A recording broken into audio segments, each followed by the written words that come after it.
Bom dia, amados irmãos da Igreja do Quarto Centenário. Novamente estamos aqui hoje para continuar a nossa lição da EBD.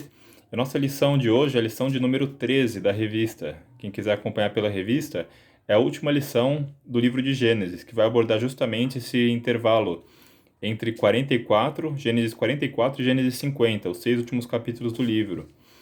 E o nome da lição aqui é Deus transforma o mal em bem. É o que a gente vai estar falando em grande parte, baseado nesse texto.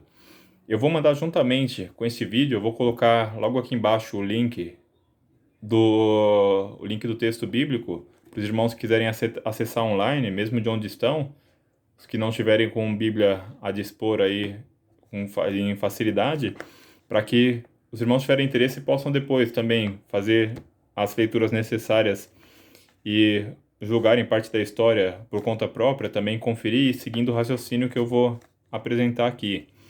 Mas, basicamente, a história continua a partir do momento, a gente estava falando sobre José, desde a última lição, né? As injustiças que ele sofreu das mãos de seus irmãos, muitas vezes em parte, por causa de falta de sabedoria da parte dele, até infantilidade mesmo, e, ao mesmo tempo, também por muitas injustiças. Ele teve um caminho muito complicado, muito difícil, para uma pessoa que é crente em Deus, né? Ele foi traído pela família, que deve ser as pessoas mais próximas de nós. Ele foi traído pelos seus irmãos. Ele foi vendido como um escravo. Ele perdeu sua liberdade, perdeu o contato com a família. Novamente, ele é injustiçado na casa de Potifar. Ele é preso injustamente. Ele, além de ter sido vendido como escravo, agora ele não apenas é um servo, mas agora é um prisioneiro. Depois ele, através de intervenções divinas na vida dele, ele começa a subir na vida, digamos assim. Ele começa a ter novas demonstrações da bênção de Deus à medida que ele vai subindo na escala do próprio povo egípcio. Ele começa através da sabedoria que ele obteve pelos anos, mais a intervenção divina do que ia acontecer, ele consegue dar os conselhos necessários para o faraó, fazendo com que ele chegue nessa posição que ele obteve, de governador de todo o Egito, de fato, né? Ele é o segundo abaixo do faraó. Então, significa de fato é que ele governava todo o país do Egito, né? Todo o território do Império Egípcio era dominado por ele, porque o faraó não sabia como lidar com a situação. Isso acontece de fato. Então, o faraó, ele tinha até na própria cultura egípcia, né? O faraó, ele era uma representação de Deus na terra, então ele tinha uma função divina, até religiosa, atrelada ao faraó, só que de fato quem estava governando era José, porque apenas ele tinha a sabedoria necessária para conduzir o povo e para evitar o desastre que era principalmente a questão da fome, que estava afligindo há tanto tempo. E continua a história a partir do momento que ocorre esse banquete. Quando os irmãos de José se encontram com ele ainda ocultando sua identidade, ele organiza esse banquete e ele não consegue, ele tem que até se retirar porque ele não consegue conter as lágrimas. Onde a gente tinha parado no capítulo 43, a gente leu sobre isso. E após esse banquete, quando ele reencontra os irmãos, mas ele mantém em segredo, ele faz um novo teste com os irmãos. Eu não vou ler o texto bíblico que está aqui do começo até o fim, até pelo formato que estamos usando aqui no formato online. Por isso eu mesmo vou estar mandando o link aqui embaixo para seguir. Mas isso vai nos permitir, em um tempo menor, abordar a nossa lição de hoje. E mais adiante chegaremos ao texto áureo. Mas então o que aconteceu foi o seguinte: ele fez um novo teste com os irmãos.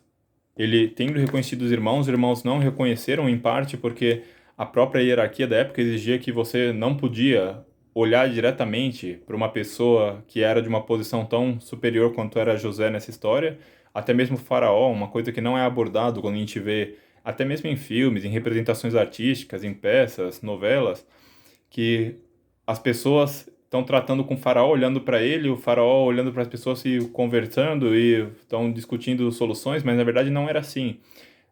Na cultura oriental como um todo, essa questão de você olhar nos olhos, na nossa cultura ocidental é diferente. A questão de você olhar nos olhos demonstra que você está sendo honesto, que você não tem nada a esconder, que você está, assim, é uma questão até de coragem, que você respeita a pessoa ao você olhar diretamente para ela enquanto fala. Então, a gente tem esse costume de quando alguém está falando com a gente olha diretamente para a pessoa. Se tem alguém no nosso meio que evita o nosso olhar, a nossa impressão que nós temos é que aquela pessoa está escondendo algo da gente, aquela pessoa está evitando o contato, ou que de alguma forma tem algum segredo, alguma coisa estranha sobre ele que ele não quer que seja revelado. Isso na nossa cultura ocidental, onde a gente preza por esse contato direto. Já na cultura oriental, inclusive naquele tempo, é o contrário. O contato visual, ele é enxergado como um desafio. Então nunca acontecia, por exemplo, tem questão de pais e filhos, do filho olhar diretamente para o pai no olho, porque é uma questão de desafio, que lembra até um pouco da questão do mundo animal, né? Muitos animais, assim, até mesmo o cachorro, quando está querendo morder, o cachorro está com raiva, se você olha diretamente o cachorro no olho, ele enxerga isso como um desafio e pode avançar em você. Então, é até uma recomendação, muitas vezes, quando tem cachorro latindo e tem esse risco de cachorro de rua atacar, você ficar atento, né, para tomar alguma decisão, ou você corre, ou você luta, do jeito que é possível, mas você evita, você tenta ignorar, você continua andando e mantendo ele no campo de visão, você não olha diretamente. Já na cultura oriental tem uma coisa semelhante. O olhar direto, eles enxergam como um desafio, como uma petulância, uma arrogância, de você estar se colocando no nível do outro. Então não acontecia, pelo contrário, quando em contato com o faraó, em contato com os governadores locais, em contato com os sacerdotes, as pessoas abaixavam a cabeça, abaixavam a vista e não olhavam diretamente. Então, até isso contribuía de certa forma, né, embora tenham passado tantos anos, mas que José fosse reconhecido. Apesar de todos os anos terem se passado, apesar dele estar vestido de forma diferente, logicamente, está muito diferente de quando ele deixou sua terra, da última vez que seus irmãos viram, mas eles poderiam tê-lo reconhecido se não fosse por isso. Então, quanto mais os irmãos, indo em contato, ainda numa situação de calamidade, tendo que pedir que seja vendido para eles alimento, eles não iriam ter essa petulância, arrogância de olhar diretamente o governador de todo o Egito nos olhos, né? Então eles estavam com a cabeça baixa, em nenhum momento eles viam ele diretamente. Isso também contribui. Outro fator aqui que acho que cabe ser mencionado também, que é muito pouco retratado, em parte porque para retratar isso é uma dificuldade muito grande, é que havia uma barreira, inclusive de idiomas aí. Não é como a gente vê normalmente, que as pessoas chegam, se comunicam normalmente com o faraó e conversam e vão de Canaã para o Egito e perguntam alguma coisa para alguém que está vendo, não, onde é que fica o palácio do faraó? E a pessoa consegue indicar. Na verdade, não. Eram idiomas diferentes e as pessoas, para conseguir negociar no Egito, tinham que ter um nível básico de conhecimento daquele idioma, para conseguir fazer o negócio de forma correta e até para não ser enganado. Então, logicamente, os egípcios não tinham muita necessidade de saber outros idiomas porque eles eram o centro, né? As pessoas que iam buscar a ajuda do Egito não era o Egito que ia se preocupar em aprender o idioma de cada povo minúsculo ao redor. Era a posição, inclusive, que eles ocupavam. Então, aqui a gente vê que tinham várias barreiras, né? E José, logicamente, tendo sido criado, atingindo sua posição, ele certamente ele estava envolto na cultura egípcia, ele era um conhecedor do idioma egípcio e assim os irmãos estavam tratando com ele sem reconhecer que ele era também um judeu, que ele era o seu irmão. E nesse contexto, inclusive após esse banquete, ele resolve fazer um novo teste com eles. Ele esconde as taças do próprio José, né? O José pega as taças que são dele e esconde na bagagem de Benjamim, que é o único irmão de sangue dele, entre os irmãos, né? É também filho de Raquel. E ele coloca lá e ocorre todo esse problema, e quando ele vai depois mandar os soldados atrás para reaver essa taça, falando que eles roubaram, ele vê que os irmãos demonstram uma defesa muito grande de seu irmão. Não apenas isso, mas o próprio Judá ele menciona que ele está disposto a ser escravizado, né? Tive aí o 44:33. Por exemplo, Judá diz: por isso agora te peço, por favor, deixa teu servo ficar como escravo do meu senhor no lugar do jovem, e permite que ele volte com os teus irmãos. Como poderei eu voltar a meu pai sem levar o jovem comigo? Não, não posso ver o mal que sobreviria a meu pai. Então aqui a gente já tem uma lição muito importante. A gente vê a mudança de caráter que ocorreu nos irmãos de José depois disso. E José começa a reconhecer que eles não são aquelas mesmas pessoas que venderam ele como escravo. Ele consegue ver que há uma preocupação muito grande e exatamente com aquele que seria equivalente a José na situação familiar, que era justamente Benjamim. Benjamim, sendo filho da esposa amada, ele tinha, obviamente, ele obtinha, tendo agora sido o único filho dela que sobreviveu, em teoria, ele desfrutava de uma preferência, logicamente, por parte do pai. Da mesma forma que o pai tinha essa preferência por José, agora que José, aos olhos do pai, tinha morrido, Benjamim era o filho preferido. Então, os irmãos, eles ainda assim não estavam dispostos a deixar o Benjamim lá, ou passar por essa situação e ser preso no Egito, ser levado como escravo. Eles mesmos estavam dispostos a dar a vida por ele, de certa forma, abrir mão de sua liberdade para que trouxessem o menino de volta. Então ele entende que ocorreu realmente uma mudança no coração deles. Deus já estava trabalhando, de certa forma, no coração desses irmãos, sendo que José já não era mais o mesmo que foi vendido como escravo. Ele teve muitas mudanças em sua vida. Agora, os irmãos também tinham mudado de forma muito grande. Não de status, certamente, porque eles continuavam sendo pastores, eles continuavam executando as funções que executavam desde aquela época, mas, por outro lado, o caráter deles tinha mudado grandemente. E, vez após vez, José tem obtido confirmações disso.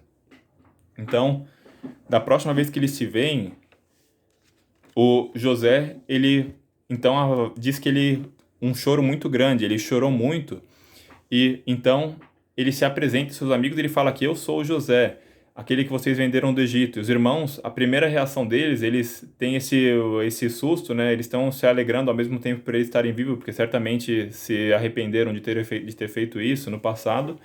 Só que é uma sensação de medo, porque eles sabem que agora José, ele possui o poder e possui o direito legal de exigir vingança por tudo aquilo que foi feito com ele. Ele perdeu a comunhão com a sua família, ele perdeu sua liberdade, basicamente ele poderia ter morrido lá no Egito, e os irmãos nunca teriam sabido disso. Então, os irmãos estavam ao mesmo tempo que ficaram felizes de certa forma de encontrar, falam que eles se abraçaram, né? Mas ao mesmo tempo eles ficam extremamente temerosos pelo que pode acontecer no futuro. Então, se a gente vê essa confissão no capítulo 46, quando Jacó revela sobre tudo aquilo que havia acontecido, que ele era então o seu irmão, e há uma alegria muito grande também para Jacó. Imaginem para Jacó que ele tinha esse amor tão grande, ele já imaginava que o filho estava morto, e de repente ele ele recebe o filho de volta entre os mortos, de certa forma, e justamente em posição de salvar a família naquele momento. Então, os irmãos estavam dispostos a vender ele como escravo, mas ele, ao mesmo tempo, estando lá longe, estava em condições de salvar a família da fome passaram tantos anos depois. Já era providência trabalhando de forma a salvar toda a família de Deus, toda a família, o povo escolhido de Deus, a família de Jesus no futuro. Então, a gente vê aqui que Jacó ele se alegra grandemente e ele vai lá, inclusive ele é recebido pelo faraó. O faraó, na medida que José se apresenta aos seus irmãos, a gente vê na história que o faraó, chega a notícia até o faraó através das fofocas, né, através das pessoas vão comunicando que os irmãos de José vieram até ele. E o faraó se alegra muito e ele depois faz questão de conhecer eles. Então José apresenta ao faraó seu pai, os seus irmãos, e a gente reconhece outro ponto, que inclusive devia ser assim, José ele pede para que todo mundo saia antes que ele se confesse como o irmão perdido dos filhos de Jacó. E uma coisa interessante é que apesar de a gente ver que chegou notícia do mesmo jeito, né, as pessoas saíram, mas alguém estava lá ouvindo para falar que os irmãos de José tinham chegado. Por outro lado, a gente vê aqui também que José, quando ele se revelou, certamente ele se revela já no seu idioma natural, no seu idioma na qual falavam os judeus daquele tempo, para os seus irmãos. E para os irmãos é uma surpresa muito grande, eles se abraçam. E outra coisa que acontece aqui também é que no capítulo 46, quando eles se revelam, o faraó chama e depois ele reconhece, ele fala, quando o faraó vir falar com vocês, ele vai perguntar o que vocês fazem. Vocês falam que vocês são pastores, e peçam a terra de Gesem para que lá vocês consigam levar seus pastos e sobreviver à fome. Então, não era somente uma questão de comprar alimento, mas era uma questão também de mudar fisicamente, sair da terra de Canaã, onde estava essa fome muito grande, para a terra do Egito, onde tinha melhores condições. Eles, como pastores, teriam pastos para suas ovelhas e então conseguiriam sobreviver a essa fome. Iriam temporariamente sair da terra da promessa, se mudar para o Egito e depois retornariam para sua terra. E é falado aqui que no final do capítulo 47, se eu não me engano, Quando o faraó diz que é mencionado, né, o autor do texto menciona que os pastores eram uma abominação para os egípcios. Então, egípcios, que era uma cultura baseada no rio Nilo, uma cultura baseada nas cheias do Nilo, que depois produziam toda aquela lama que permitiam o plantio, eles tinham como divino esse cuidado dos deuses sobre o Egito, era revelado através das cheias do rio Nilo. Então, o plantio era a tarefa que eles associavam à natureza divina, sendo o plantio em concorrência com o plantio é uma vida sedentária, né, uma vida que é uma civilização estabelecida num local único. Lá é plantado, lá eles colhem, lá eles produzem, eles guardam o que é necessário. Eles tinham uma abominação pela vida dos pastores, que era uma vida separada, era uma vida que não era sedentária, era uma vida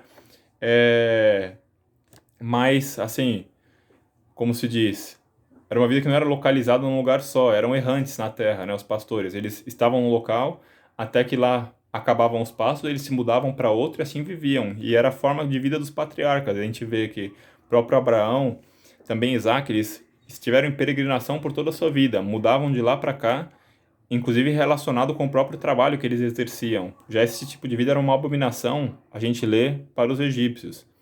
Então, Jacó ele ficou, de certa forma, também preocupado com a forma como seria recebido, não somente como as pessoas iam reconhecer ele a partir desse momento, mas também como os irmãos dele iam ser recebidos executando essa função que era uma abominação aos olhos dos egípcios em geral. Só que Deus prepara também o coração do faraó para recebê-los, e faraó, ele inclusive fala que ele é abençoado depois pelo próprio Jacó. Jacó abençoa o faraó antes de se retirar. Então a gente vê que eles ficam muito alegres da presença deles lá, eles certamente já com uma recomendação muito boa por parte de José, eles ficaram muito felizes de conhecer a família daquele que estava basicamente salvando todo o Império Egípcio.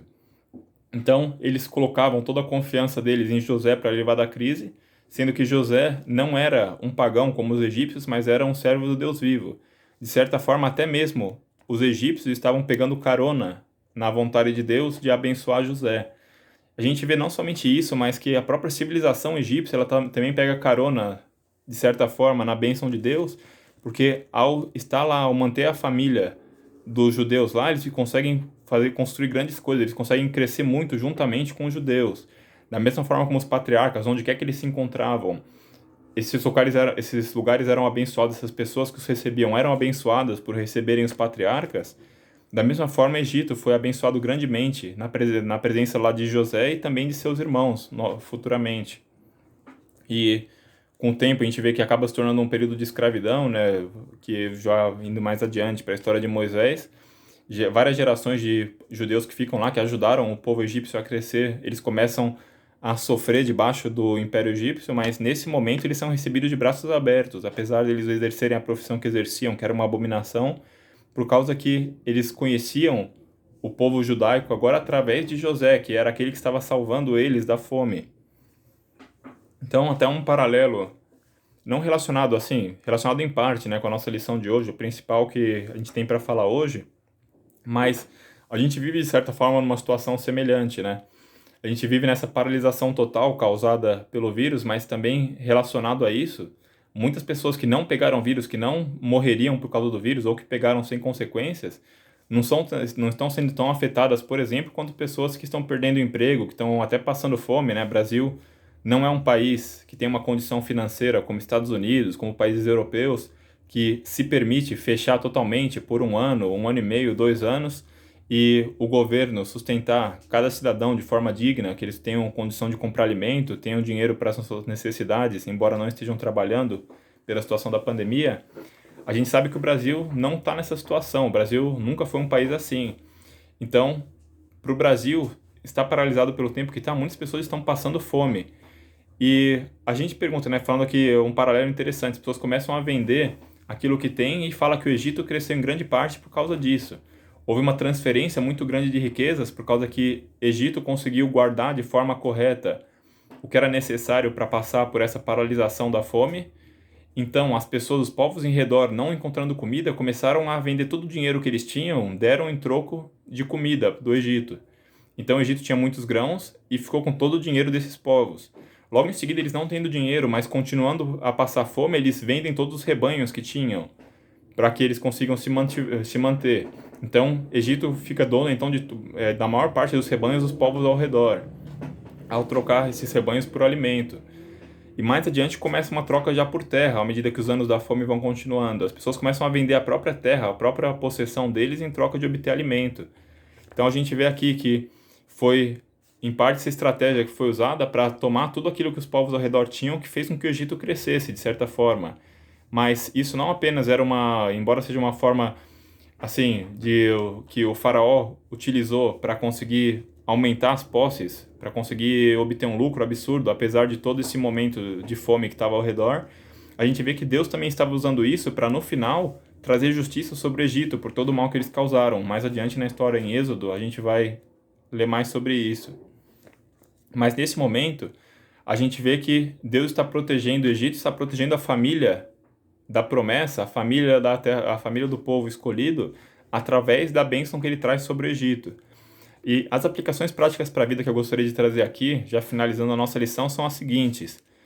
A primeira delas é que José ele teve todas as chances e era até justo, do ponto de vista de José, ele tinha o poder para se vingar, mas ele não busca vingança.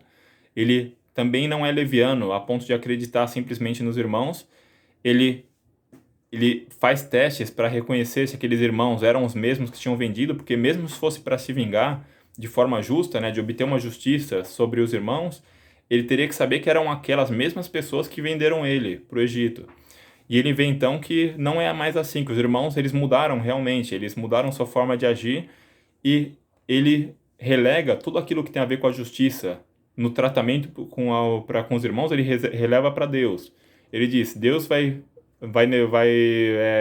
agir de forma justa em relação a eles e não vou ser eu que vou fazer isso. Então, eu vou salvar minha família, que é o mais importante agora, e eles vão se ver com Deus depois pelo que fizeram, de certo ou errado. Eu não vou tomar para mim a posição de juiz, a posição de Deus, que no final das contas é a ele que depende todo o juízo.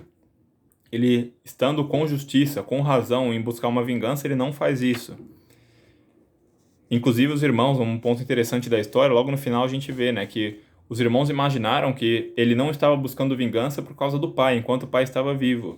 E tão logo Jacó morre, então eles novamente, eles vão ter com José, desculpa, mas novamente com muito medo, imaginando que agora que o pai está morto ele vai conseguir buscar vingança. Mas José reitera o que ele diz, e o que ele diz é muito interessante, que é basicamente aquilo que é o centro da nossa lição, né? Gênesis 46, 3 é o nosso versículo áureo.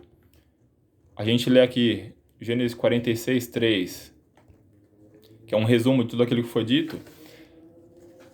É quando Deus se revela a Jacó antes dele ir para o Egito para falar que ele pode ir em segurança, que lá realmente foi encontrado o filho dele. Ele fala: eu sou Deus, o Deus de seu pai, disse ele, não tenha medo ao descer ao Egito, porque lá farei de você uma grande nação. Ele reitera que há essa bênção específica. E uma questão que pode ficar mas por que na terra da promessa, por que Deus não pode os alimentar na terra da promessa? Por que ele teve que fazer com que os patriarcas se retirassem de lá para que fossem para o Egito e acontecesse toda essa história?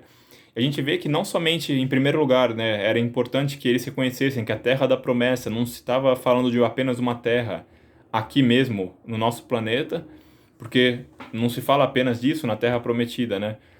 Ainda na terra prometida, não era aquela terra que emana leite e mel, como muitas vezes se diz, mas era uma terra que havia também fome, havia muitas vezes pestilência e guerras. Então, havendo essa promessa, sabendo nós que Deus não pode mentir, a gente sabe que a terra da promessa se refere muitas vezes a eternidade que nos espera. E a terra de Jerusalém, no caso dos patriarcas, era de certa forma, uma aparição, né? Um testemunho daquilo que haveria de vir no futuro, da eternidade que estava reservada para aqueles que são do povo de Deus, através da fé. Mas, sendo assim, não era uma terra que tinha sempre, que não passava por fome, que não passava por dificuldades. E a gente vê isso aqui. Porque da mesma forma como nós temos uma promessa da terra prometida no céu, a gente não está livre de passar por necessidade aqui na terra também. Passar por fome, por pestilência, por diversas aflições. E isso, em parte, é para nos lembrar que nossa terra prometida não é aqui. Por mais que a gente tenha construído toda a nossa civilização ocidental baseada em princípios cristãos, a gente vê que hoje tudo isso está ruindo. os valores da família não são mais respeitados. A gente vê que os valores da criança, em muitos lugares, estão inclusive tendo movimentos para legalização de coisas como a pedofilia, por exemplo, como se fosse uma preferência sexual. A gente vê que a sodomia, de uma forma geral, falando lá de Sodoma, né, aqui em Gênesis, mas a sodomia hoje ela é protegida por lei, de forma que você não pode falar publicamente nada contra, que você está aí passível de levar processo. Ao mesmo tempo, a gente vê que os valores cristãos estão sendo retirados de forma total. A gente é hoje a contracultura. Muitas vezes as pessoas querem ser rebeldes contra a sociedade, porque os cristãos, isso, aquilo, imaginando que eles são o povo rebelde e todo o mundo está contra eles. O mundo inteiro é um mundo branco, cristão, opressor. Mas, na verdade, a gente descobre que nós, os cristãos, somos uma contracultura, na final das contas, porque a gente vê que esses povos que estão apoiando essas pautas apocalípticas, homossexuais e pedófilas e controle de pensamento e de perda de autonomia total do ser humano, de controle total do governo sobre tudo, a gente vê que essas mesmas pessoas são hoje apoiadas pelas grandes instituições. A gente vê que McDonald's, a gente vê que Mercado Livre, todas as grandes companhias, Microsoft, tudo está se curvando para a ideologia que a gente vê no mundo hoje em dia, da perseguição aos cristãos, do final dos valores familiares, da destruição da família como sendo um pai, uma mãe e os filhos. E a gente entende que o mundo inteiro está em uníssono contra isso. Nós somos a minoria, nós somos o pequeno rebanho no final das contas. Então nossa terra prometida não é aqui. Cedo ou tarde a gente vai perder essa terra. A gente luta enquanto a gente pode, mas a nossa terra prometida mesmo está lá em cima. Está nos céus. Então, é somente nisso que a gente pode contar no final das contas. E é por isso que é o que nos dá esperança de saber que qualquer sofrimento que a gente tem aqui, ele no final desprezível em comparação com uma eternidade que a gente vai ter nos céus. Então, por que a gente tem sofrimento? Por que a terra da promessa ainda assim está passível a receber fome, a guerras, a pestilência? E o motivo disso é a providência divina. A gente vê que Deus tem um plano que muitas vezes aqui na Terra, nosso plano, ele usa o sofrimento, Deus, para nos purificar ainda mais, para nos trazer para um nível maior de comunhão com Ele. E é muito importante que a gente entenda isso, que Deus está só no controle de tudo. Nada do que acontece, nem de vírus, nem de má notícia, nem de estresse psicológico, nem de problemas financeiros, nada disso ocorre por conta própria, sem que Deus tenha cuidado por isso. Deus, ele predestinou tudo isso, ele sabia de antemão tudo aquilo que aconteceu e ele determinou que assim haveria de acontecer, do jeito que está acontecendo dia após dia. Tudo isso foi já predeterminado por Deus, porque ele controla, ele sabe que esse é o caminho que ele vai fazer para levar ao ponto onde ele quer chegar. E a gente vai, certamente, ao chegar no céu, a gente vai entender em parte por que era necessário dessa forma, mas por enquanto a gente não consegue entender muitas coisas do que Deus faz. É uma questão, no final das contas, de confiança. Se a gente não consegue saber, a gente é obrigado a confiar em Deus, no final das contas. Ou a gente não confia, então a gente não encontra um motivo para o sofrimento do mundo, ou a gente confia nele, então relega todo o julgamento para ele, no final das contas. Eu não sei por que acontece assim, não é a forma como eu escolheria que fosse, mas se Deus está fazendo dessa forma, glória seja a ele, e eu tenho simplesmente que aceitar.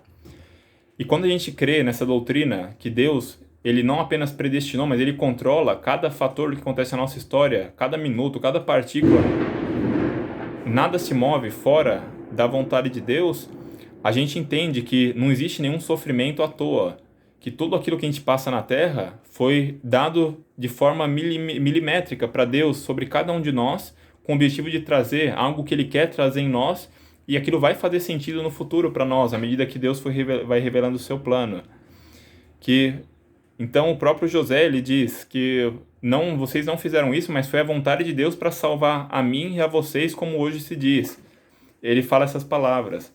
Então ele entende que, apesar de ele ter sido vendido de forma injusta pelos irmãos, esse ódio em relação a ele, a injustiça dele ter caído na prisão, ele entende que tudo isso foi necessário. Ele entende que era a mão de Deus, não era Deus lutando contra as circunstâncias de José para levar ele à posição, enquanto Satanás estava tentando derrubar, e Satanás fazia com que ele era acusado, as pessoas ao redor odiavam ele e tinham inveja dele, queriam colocar tropeço no caminho. Não, ele entende que do começo até o fim era a mão de Deus. Era Deus permitindo que os irmãos o odiassem. Era Deus permitindo que a esposa de Potifar conseguisse ficar com a peça de vestimenta dele para conseguir acusar depois. E ele entende que o objetivo disso, no final, era fazer o bem. Se não tivesse acontecido tudo da forma que aconteceu, não teria acontecido no futuro o que aconteceu dele conseguir estar em posição, segundo após o faraó, para salvar a família toda dele e para continuar a linhagem da promessa, para que não morressem de fome, mas que dessa linhagem surgisse Jesus Cristo, que no final das contas salva a humanidade através de nós, da igreja. Então, é nossa lição para hoje, que a gente consiga ter essa confiança em Deus, apesar das circunstâncias, porque a confiança, por definição, é assim. Se a gente conhece, a gente entende o que está sendo feito, a gente não precisa confiar, a gente simplesmente está monitorando o processo, mas a gente não consegue entender Deus. Por isso ele é Deus. Então, em primeiro lugar, é a nossa confiança, em segundo lugar, a gente relegar o juízo para Deus como última instância. A gente sabe que Deus ele vai julgar tudo aquilo que foi feito, as injustiças sobre nós, mas nada daquilo acontece por acaso. Tudo aquilo que foi feito, Deus trará sob julgamento. Por isso não há necessidade de vingança pessoal. Mas ao mesmo tempo a gente sabe que Deus ele permitiu que o mal aconteça por um motivo específico de trazer o bem e de trazer bênçãos para a nossa vida. Que isso seja a nossa lição de hoje, que isso possa nos abençoar e que a gente consiga, aí dia após dia, ter mais confiança em Deus da forma como José teve. Então, minha oração, meu desejo para os irmãos. Deus abençoe o dia de hoje. Fiquem com Deus.